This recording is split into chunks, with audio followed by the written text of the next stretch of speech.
Hey Ottawa, Kevin here again with the Feeler Group at eXp, back for our monthly market update where we take a look at what is going on in the Ottawa real estate market.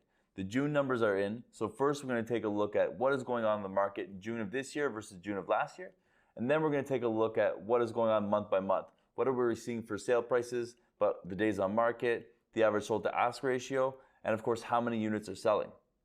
So first off, let's take a look at the overall picture. So the average sale price last month was $642,000, up almost 5% from the same time last year. The average home is selling for about 102% of asking price. That's down about 4% from the same time last year. For units sold, we saw about 1,900 units sell, which is down actually almost 28% from the same time last year. And the days on market is sitting around 16, which is actually up 19% from the same time last year.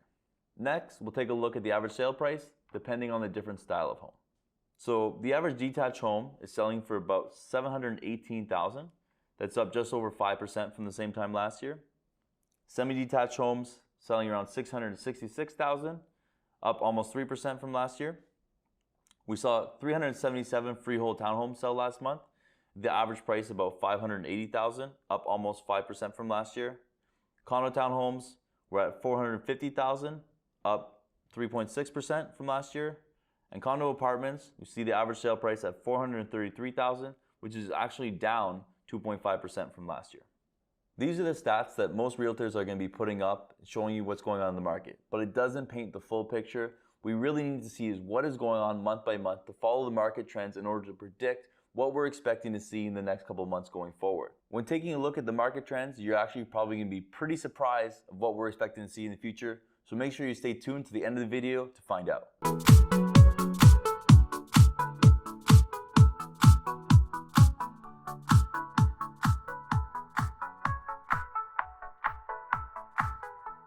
For all you buyers out there who have been waiting for the right time to buy, looking for prices to come down, I got good news for you, they are.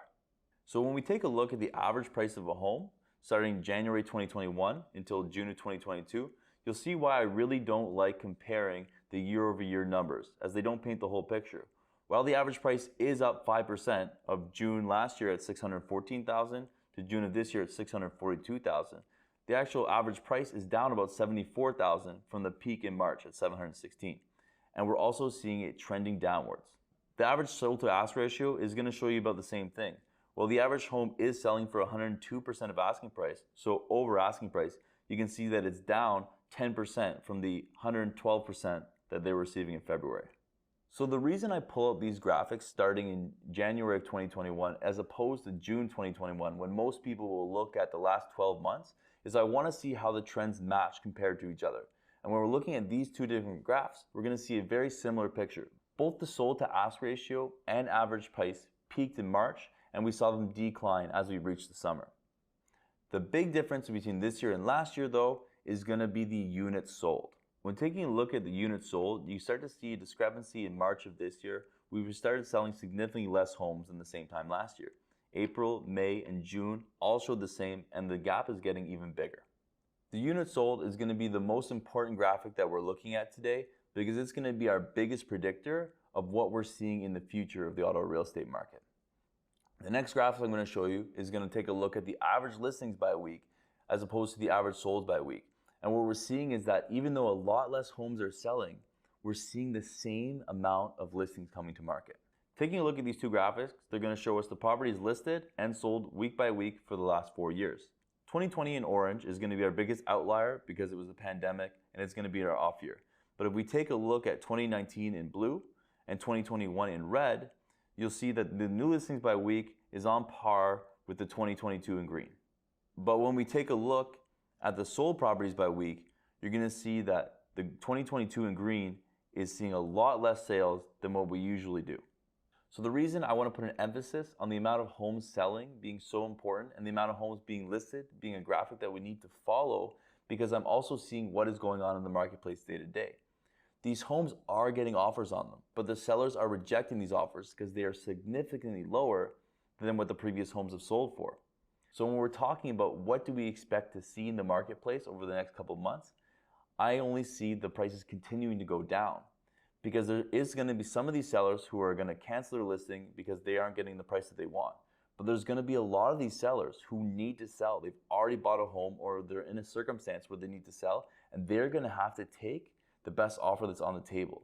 And what's being offered right now is significantly less than what homes have been selling for.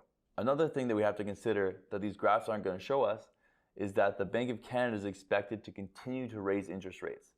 Every time the Bank of Canada raises interest rates, it hurts the affordability of buyers, meaning that even if they want to offer a certain amount for a home, they won't be able to if the rates continue to increase. So for all you buyers out there who have been waiting for the perfect time to get a good deal on a home, your time might be now.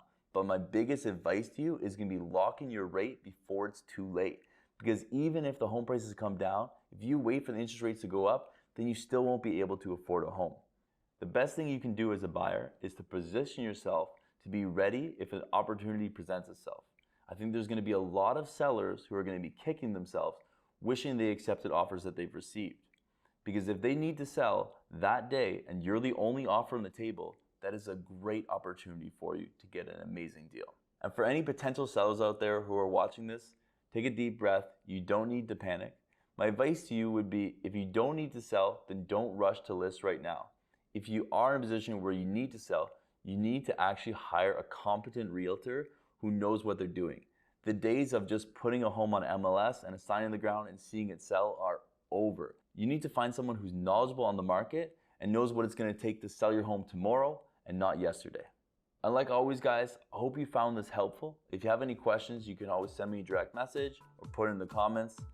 Thanks for watching, and I'll see you next week.